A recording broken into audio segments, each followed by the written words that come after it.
আপনাদেরকে দেখাচ্ছি এখন 1025 স্কোয়ার ফিটের একটি ফ্ল্যাট হচ্ছে লিফট, একটি ইউনিট হচ্ছে সিঁড়ি, এপাশে একটি ইউনিট। আর এটা হচ্ছে 1025 স্কোয়ার ফিটের একটি ফ্ল্যাট 5A ফ্ল্যাট নাম্বার। ঢুকতে আমরা দেখতে পাচ্ছি সেগুন কাঠের দরজা, 24 টাইলস লাগানো।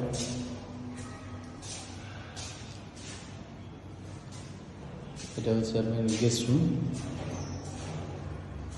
চারিদিকে একদম খোলামেলা আলো বাতাস।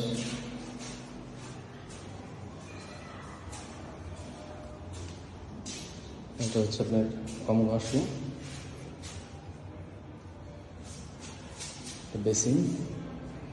এটা হচ্ছে আমাদের কিচেন রুম, কিচেন রুমটা বিশাল বড়। এটা হচ্ছে আমাদের মাস্টার বেড।